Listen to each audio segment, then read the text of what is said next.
Hello, everybody, and welcome back to Bulk Mythic. What I want to talk to you about today is something that is going to become useful to a lot of people here very, very soon as in-store play is starting to come back and people are beginning to get back to the gathering, as Wizards of the Coast has said, and that is, what do I take to my LGS when I go to in-person tournaments? I decided to make this video because stores in my local area are able to start to host events, and this weekend coming up is the Modern Horizons 2 pre-release, and limited in the form of draft and sealed are my favorite formats. So it's the ones that I play the most frequently at my local game store.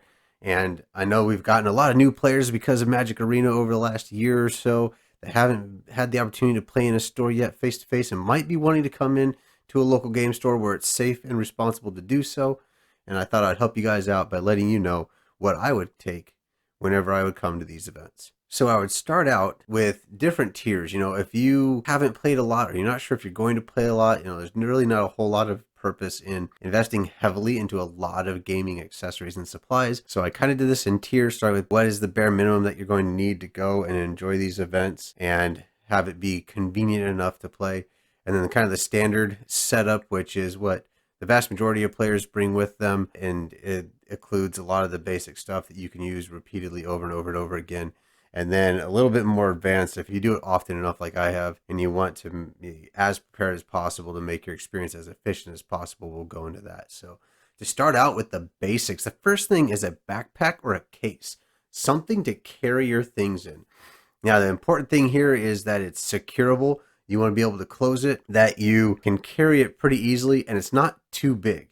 Right, I use this. This is the Cardbearer, but it's a pretty simple case. I got in on the Kickstarter for it, so it's pretty neat. You can still find them online in retail, but it fits deck boxes pretty easily. It's got this shoulder strap, and we'll talk about the mat case here in a second.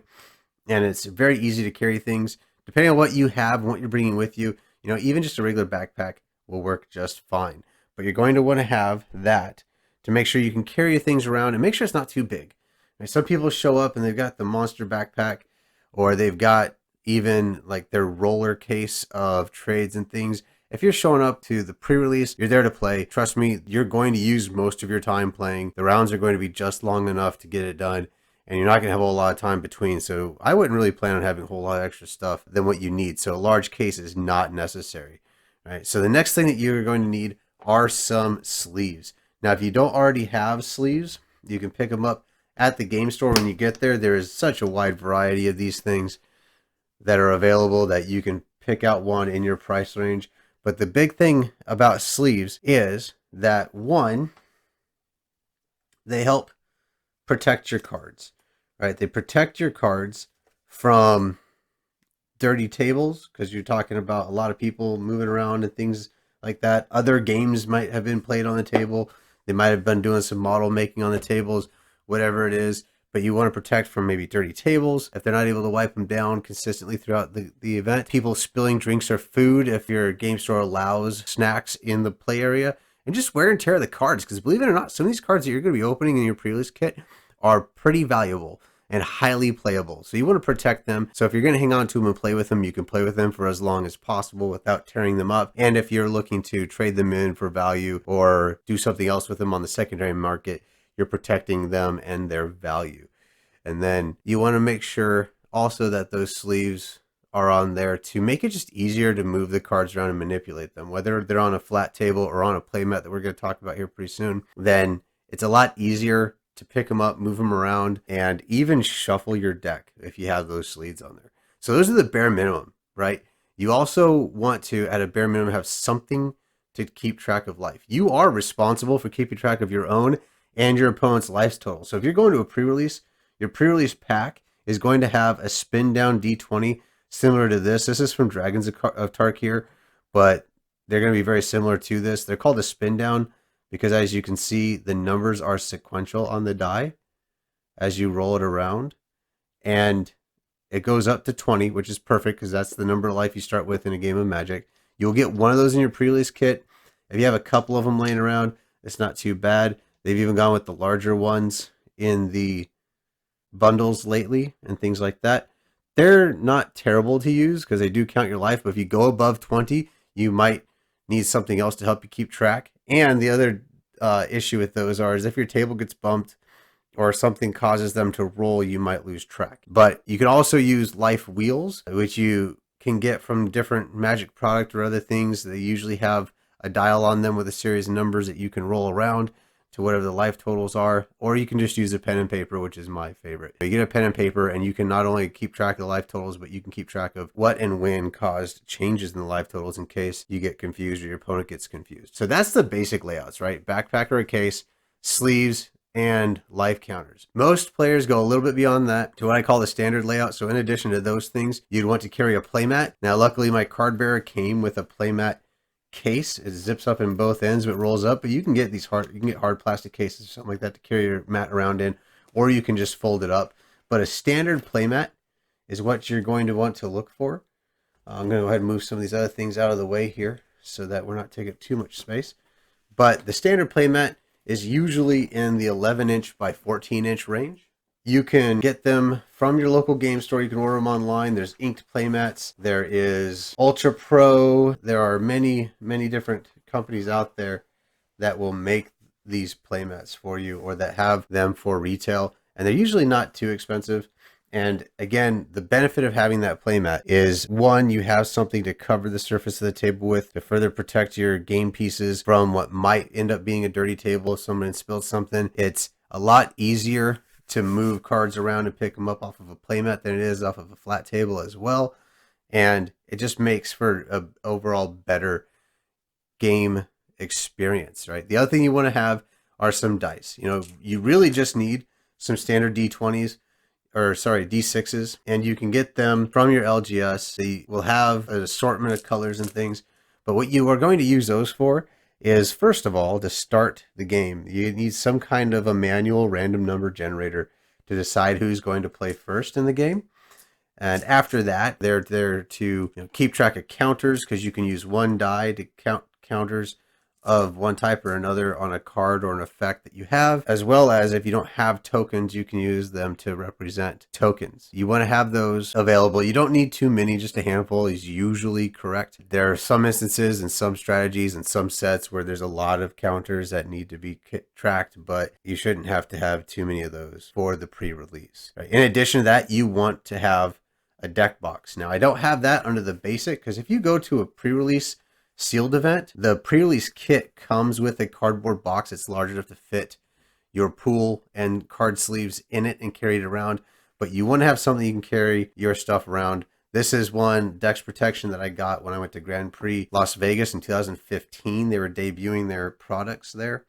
Anything that you can get, even an Ultra Pro, very simple flip case, not very expensive, but it's going to protect your cards. It's going to keep them together, and that way you can keep track of your stuff in between rounds. And even a lot of them will come with a divider, similar to this tab here that I took from another deck box, to keep your main deck and your sideboard separated. And then the last thing that I would say is, if you want to go to the next level, some of the other things that I personally bring with me, if you haven't noticed inside this deck box, is I have the sleeves that I have for my deck, but I also have with me pre-sleeved lands. So I bought one pack of 100 sleeves, and then I have 12 of each basic land pre-sleeved out of that pile of 100 sleeves.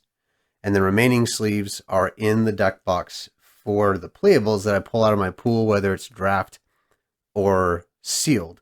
And what this allows me to do is a couple of things. One, it saves me time not having to go to the land station in the store and wait in line, figure out the lands that I need. Two, it allows me to kind of experiment, physically lay out my deck and what lands I'm going to play in the deck to compare while I'm sitting at the table. It also saves me time in that those lands are already sleeved when it comes time to sleeving the deck. And in this new normal that we have, I don't have to touch the same basic lands that everybody else in the store has touched, have been used over and over and over and over again. These are mine. I brought them with me, and I'm the only one who touches them and uses them, so I'm not coming into contact with other people. In addition to that, I would bring some tokens. Now, in Magic the Gathering, if a set requires tokens, then they will print those tokens in the booster packs. You're not guaranteed to open the ones that you need, but what it looks like from what I've seen these pre-release videos, the pre-release packs themselves have double-sided tokens that have one of everything that you would need in the set.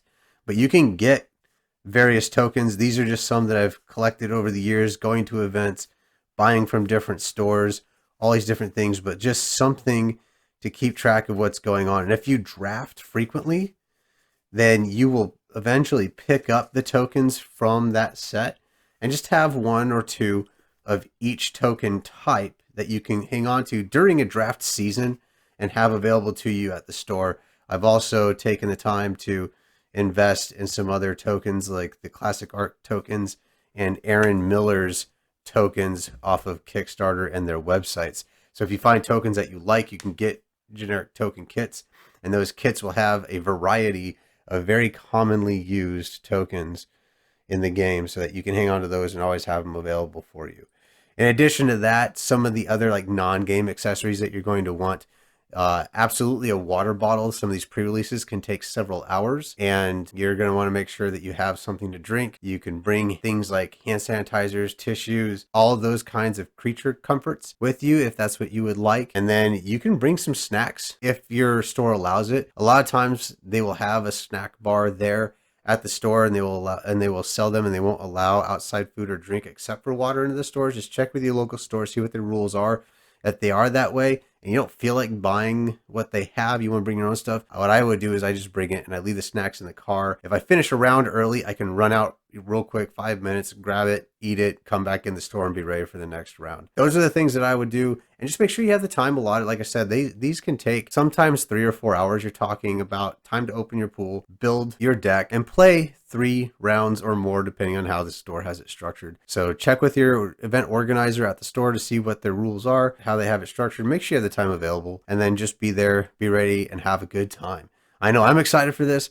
I've been looking forward to coming back into the stores as soon as it was safe and responsible to do so. I'm already pre-registered at one of my local game stores to play one of these pre-releases, and I'm going to have a good time and open up some amazing cards in Modern Horizon 2. So if you have any questions, go ahead and leave them in the comments below. I will do my best to answer them as quickly as I can, hopefully before this weekend, so everybody comes prepared and have a good time. If you like this kind of a video, let me know. And share the channel with a friend, give the video a thumbs up, follow the channel for more videos of all types of Magic related stuff, and get out there and start enjoying this hobby together.